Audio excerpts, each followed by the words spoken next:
I had to hold it when clients who said, yep, I'm going to resign when I come back and blah, blah, blah. When they saw that the price was doubled, they were like, oh, never mind. And that really hurt. And I could see the repercussions of having these leadership conversations with myself and with my coach and holding the fucking standard. Welcome to Did I Stutter with Jill Perick. And yeah, I probably did because I have a stuttering disability. But I'm also a multiple six-figure business and mindset coach who's here to help you shut down the mindfuckery of imposter syndrome, self-doubt, and playing the nice girl in your content so you and your brand can blow the fuck up and so you can stack the motherfucking cash.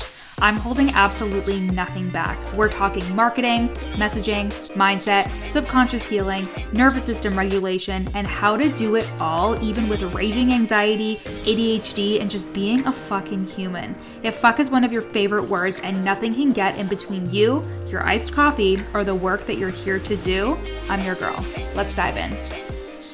I really believed that a friendship overrode my need to be a legitimate business owner, my need to hold the standards for my business, because I had a client who I had worked with for over a year at this point, and we really just got each other. She was a great client. There were some red flags that I can see now, but honestly, we had a really good relationship, and she went from signing like 0 clients to signing multiple 4-figure clients over our time of working together. And she completely changed her messaging and how she was showing up, and she was creating offers and freebies and all that good stuff, all while being a mom and working a full-time job and doing all the things that she needed to do. But when it came time for her to re-sign for her one-to-one contract, she had already signed on before. It was time for her to re-sign. Not only had I given her a legacy rate, so a lower rate, but I also allowed her to join for a lower time period as well, for less time, also at a lower rate than I was currently charging at that time, because I thought I was being nice. I thought I was being the good coach. I thought that, well, if I'm offering this number, like, this is going to be a no fucking brainer. And you know what I also didn't do? I didn't follow the 60-day policy that I had of asking if they were going to resign, and if they said no or I don't know, that's totally fine. But that meant I had that time to fill that spot and continue, close up the container, blah, blah, blah, blah, blah. And then if they were to say yes, they were to sign a contract and put down a deposit depending on what container it was. So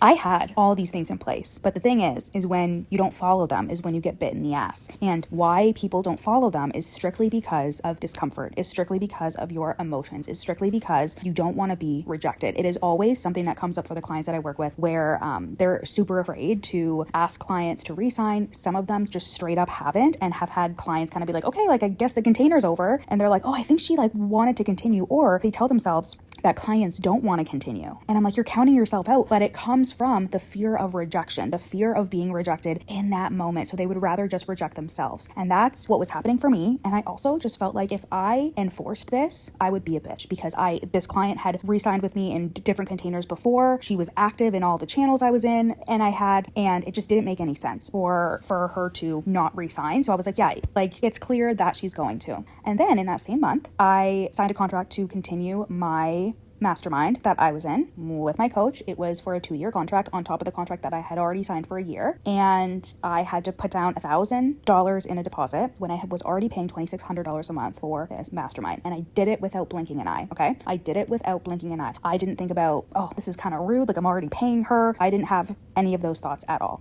And then my client, first of all, she did say, do you not trust me at some point, which should have been a red flag as well, because I was like, okay, like, we're coming up to the end. She asked for like an extension in Telegram that was from like months before, where she had like a week free in Telegram. And I was like, okay, it's not really like used for this purpose, but I will allow you to use it. And then she was like, do you not trust me that I'm going to re-sign? And again, I didn't clock any of these things, and you won't until after it happens, right? So I said, yeah, like, of course I do. She ended up saying on the day that she was supposed to start her new contract and send the payment, she said that she couldn't do it. And then I never heard from her again.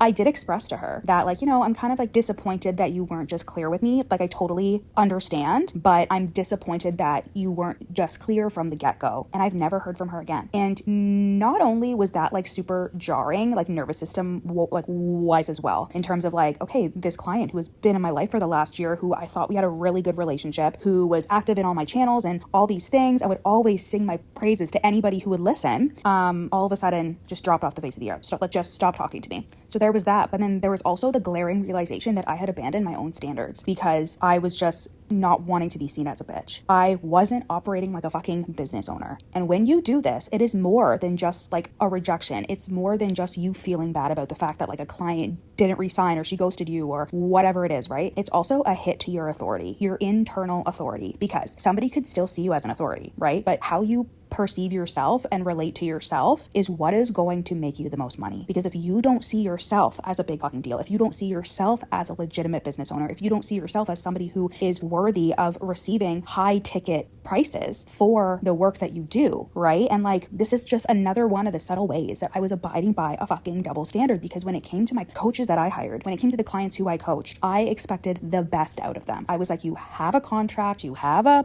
policy, you have SOPs, like this is what you do and you don't excuse anybody for it, because this is what a legitimate business owner does. And when you get in the weeds of like, well, it's this client and we have a good relationship and blah, blah, blah, blah, blah. If I was coaching a client, then we would talk about that, but I would be really clear, that doesn't matter. She is still a client. You have to separate client from friend, okay? And if it was the coach that I hired and I knew she was doing that, I'd be like, first of all, is that fair to the rest of your clients? And second of all, I don't know if that would affect how I see her authority, right? So instead, I of course was like, yeah, of course I'll put down this deposit because I respect her and I know if I don't do it, I won't continue to be in the mastermind. I will be causing an issue there. So of course I'm going to respect that, of course. And I don't think anything of it. She's running her business. And that's why I fucking hired her in the first place. But the thing is what happens is sometimes we see what other people are doing who we really admire, respect, and purchase from all of the time. And we would coach our clients to respect themselves, honor their boundaries, take care of themselves, but we don't give ourselves the same standards. We don't hold ourselves to the same standards because we have some type of belief that if I don't, I won't get what I want. Or if I do hold myself to the standard that I see her doing, that I tell my clients to hold themselves at, it's possible that I won't get what I want. It's possible that that client will not resign. It's possible that that client will be like, this is too expensive. I've had that too in the last year. And if you haven't heard the story of me like really revamping my signature mastermind, it used to be the From Imposter to Empowered program. And then I changed it to the Real Deal Mastermind. And the rate used to be half of what the rate is now. Half, if not even less than half, you know what I'm saying? And I had to hold it when clients who said, yep, I'm going to resign when I come back and blah, blah, blah. When they saw that the price was doubled, they were like, oh, never mind. And that really hurt. And I could see the repercussions of having these leadership conversations with myself and with my coach and holding the fucking standard. But this was a fucking leak, not just because it probably cost me like $10K in a client, because if I would have asked before, if I would have followed my own fucking policies, I could have filled that spot, right? I could have done a ton of other things, but I didn't. And it was because of how I felt emotionally, wanting to avoid discomfort and not valuing my own standards compared against anyone else's. Everyone else was allowed to have standards. Everyone else was allowed to do what they need to do for their business. But if I did, I was a bitch. If I did, I was cold. If I did, it's a possibility that people wouldn't say yes. And I needed to make sure that everyone could say yes. And that shit really affected how I also saw myself as a leader. And that will cost you the most of all. Because if you see yourself as a wobbly leader, if you see yourself as somebody who will falter the second her standards or her boundaries get challenged, you don't feel strong, you don't feel empowered, you don't feel resilient, you don't feel like people should pay you thousands and thousands of dollars to lead them. And that was a harsh reality check for me. And I was like, fuck, this is why I spent the first half of the year in an income dip. This is exactly why. It was the fucking double standard. And as soon as I cleaned this shit up, I collapsed time. I'm not just saying that in a fluffy way, like something that had been taking me months to do, I made $230,000 in sales over just a couple of months because I was like, I'm not doing this anymore. I have to hold myself to a different standard, to the standard that I allow everyone else to be at. The people who I was paying, I respected them so deeply. And I would never think that they were being a bitch. I would never think that they were doing anything other than